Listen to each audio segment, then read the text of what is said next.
Les habitants voient qu'à chaque fois qu'un hadith est récité, on lui demande au prophète, au Amir al-Mu'minin fil hadith, au Imam Bukhari, rahmatullah alayh, as-tu déjà entendu ce hadith? Explique-nous ce hadith. Alors à chaque fois il dit, la a'rifuhu, je n'ai jamais entendu ce hadith. Les 100 hadiths ont été récités, et pour les 100 hadiths, Imam Bukhari, rahmatullah alayh, n'a donné qu'une seule réponse, la a'rifuhu, je n'ai jamais entendu ce hadith. Les personnes présentes ont commencé à avoir des doutes au sujet de la connaissance de l'imam Bukhari, rahmatullah alayh.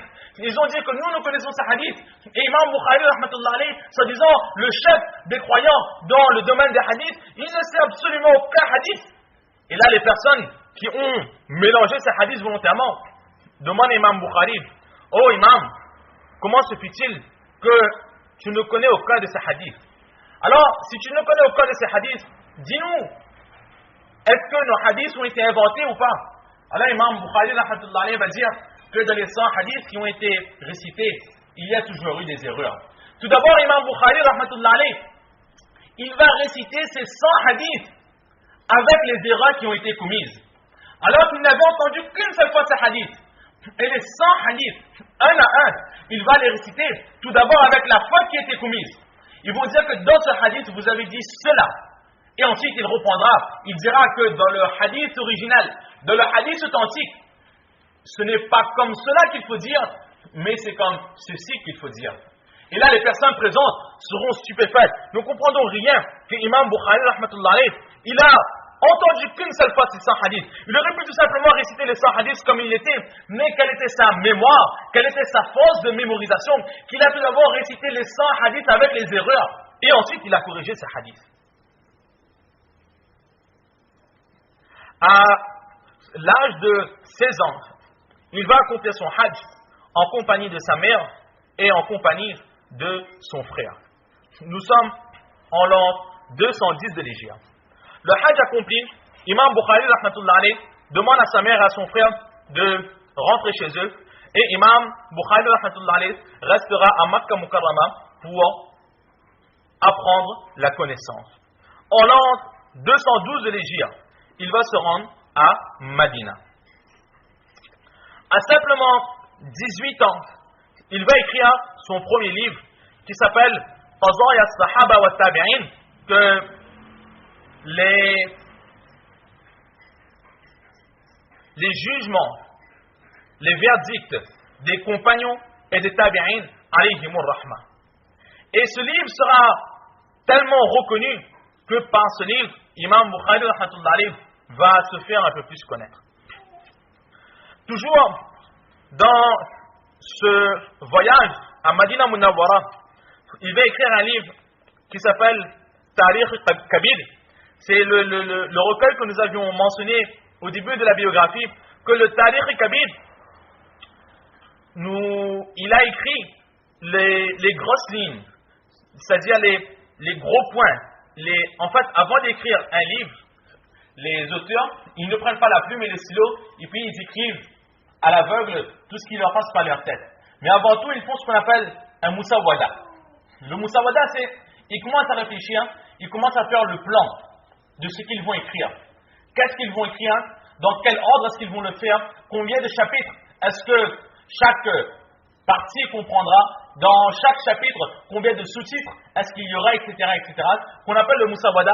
Alors, Imam Bukhari, rahmatullah alayh, il va préparer ce musawwada à la lumière de la lune, le soir, de la nuit. Et il ne faut pas croire que le musawwada est quelque chose de très simple à faire, que cela se fait sur quelques feuilles, car leurs livres, les recueils qu'ils écrivent, se comptent en volume et en volume, parfois 10 volumes, parfois 12 volumes, parfois 15, 20, 30 volumes. Donc, pour faire les premières lignes de ces livres, il faut quand même énormément de temps. Et Imam Bukhari, rahmatullah alayh, a réussi à écrire tout cela à la simple lueur de la lune. Il dit que Imam Bukhari, rahmatullah alayh, en tout et pour tout, il est resté 6 années dans le Hijaz, c'est-à-dire Makkah, Madina, on va dire, dans les grandes villes de la péninsule arabe.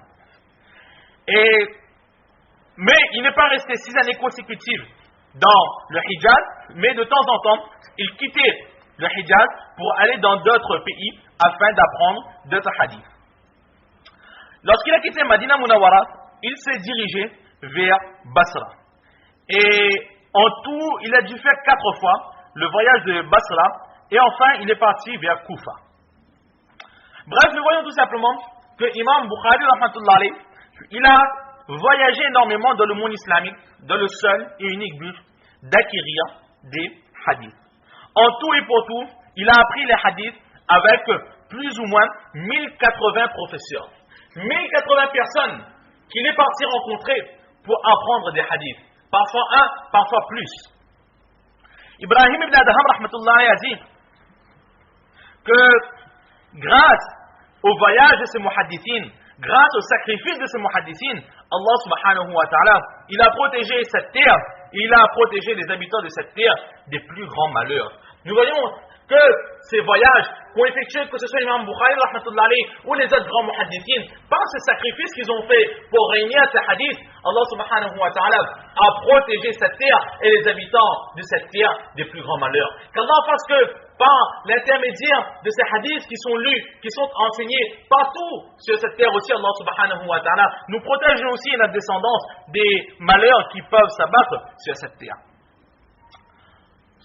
Lorsqu'il était étudiant, lorsqu'il apprenait justement la connaissance, il voyageait ici et là-bas.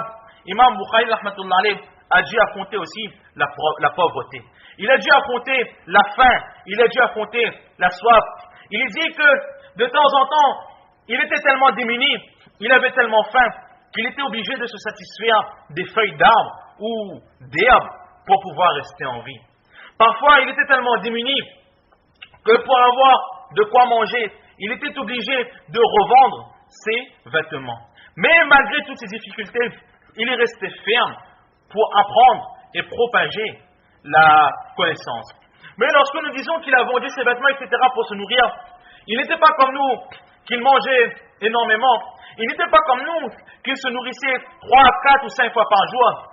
Il dit qu'apparemment, Imam rahmatullah alayh n'a quasiment jamais mangé de curry avec à l'intérieur de la sauce durant toute sa vie. Il n'a quasiment jamais mangé de nourriture comprenant de la sauce, etc. Une fois, Imam Bukhari rahmatullah alayh est tombé malade. Les docteurs sont venus, ils ont analysé son urine et ils ont vu que son corps manquait d'énormément de certaines choses, de vitamines, etc., etc. Et ils ont dit que nous avons devant nous l'impression de voir un moine, quelqu'un qui s'est retraité, qui s'est mis en retrait, quelqu'un qui ne se nourrit jamais de nourriture consistante. Alors l'imam Bukhari a dit que depuis 40 années, je n'ai encore jamais mangé de nourriture consistante. Les médecins lui ont obligé de se nourrir de nourriture suffisamment consistante pour pouvoir reprendre la santé. Il a refusé. Il a accepté tout simplement de manger du pain avec un peu de sucre. Là était le sacrifice d'Imam Bukhari. Et vraiment, comme il est dit, la yanalul ilm, que la connaissance ne peut s'acquérir avec la tranquillité du corps. Si vraiment nous voulons apprendre, si vraiment nous voulons mémoriser, alors il y aura toujours des sacrifices à faire. Et justement, en faisant ces sacrifices, par ces efforts, la connaissance de la religion d'Allah subhanahu wa ta'ala va descendre directement dans nos cœurs et il nous sera beaucoup plus facile de mémoriser, d'apprendre, de mettre en pratique et de propager. Et c'est par rapport à tous ces sacrifices, par rapport à tout ce qu'a enduré Imam Bukhari, rahmatullah alayh, grâce à tous ces sacrifices, qu'aujourd'hui il est renommé comme le chef des croyants dans le domaine des hadiths, le Amir al-Mu'minin, que devant Imam Bukhari, rahmatullah alayh, il n'y a pas d'autre muhaddith qui puisse rivaliser avec la connaissance qu'avait Imam Bukhari, rahmatullah alayh, dans le domaine des hadiths. Une fois, Imam Muslim, rahmatullah alayh, le livre d'Imam Muslim rahmatullah alayh est considéré comme le second livre le plus authentique de hadith après le Bukhari Sharif. Il a rencontré Imam Bukhari rahmatullah alayh, il est allé à sa rencontre, il a embrassé Imam Bukhari rahmatullah alayh entre ses deux yeux sur son front et ensuite il dit: ô maître des maîtres, ô chef des muhaddiths, ô médecin des hadiths, laisse-moi embrasser tes pieds. Et à propos de l'imam Bukhari, rahmatullah alayh, nous avons tous entendu ce hadith rapporté par le saint prophète sallallahu alayhi wa sallam qui dit, en ce sens, que si toute la religion, que si le din devait se trouver sur l'étoile qui s'appelle le Suraya, une étoile très lointaine de la terre, alors une personne de Perse ira jusqu'à cette étoile pour récupérer cette connaissance. Alors la majorité des ulama disent que cette personne de qui parle le saint prophète sallallahu alayhi wa sallam, c'est notre imam Abu Hanifa rahmatullah alayh, mais d'autres savants sont d'avis que cette personne qui est mentionnée ici dans ce hadith n'est personne d'autre que imam Bukhari rahmatullah alayh, car il est lui aussi d'origine perse. Warraq Bukhari rapporte, il dit que j'ai vu en rêve le saint prophète sallallahu alayhi wa sallam, il marchait et juste derrière lui je voyais imam Bukhari rahmatullah alayh, et là où le prophète mettait ses pieds, au même endroit, imam Bukhari rahmatullah alayh, il déposait ses pieds. C'est une marque que l'imam Bukhari rahmatullah alayh était une personne qui mettait la sunna en pratique. Il ne propageait pas simplement les hadiths, il n'enseignait pas simplement les hadiths, mais avant tout, il mettait lui-même en pratique les hadiths.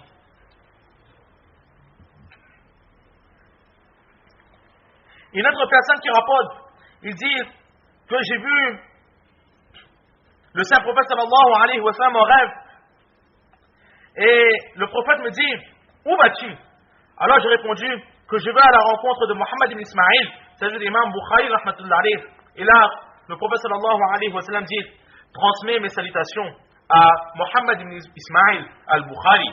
Et là, c'est une autre preuve que nous montre ce rêve, que nous voyons très clairement que imam Bukhari rahmatullah alayh était une personne qui mettait la sunna du saint prophète sallallahu alayhi wa sallam en pratique.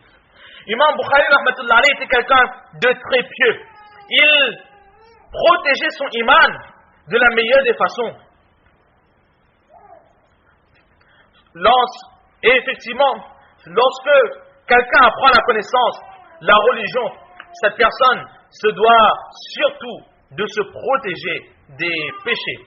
Comme un poème qui dit, شكوت إلى وكيع سوء حفظي فأوصاني إلى ترك المعاصي فإن العلم فضل من إله وفضل الله لا يعطى لعاصٍ. Que je me suis plaint auprès de Imam Waqi' de la faiblesse de ma mémoire, que je ne peux mémoriser comme il se doit. Alors il m'a conseillé d'abandonner les péchés, car la connaissance est un cadeau de la part du Seigneur, et le cadeau du Seigneur n'est jamais donné aux pécheurs. Allah, il donne à celui qui se préserve des péchés.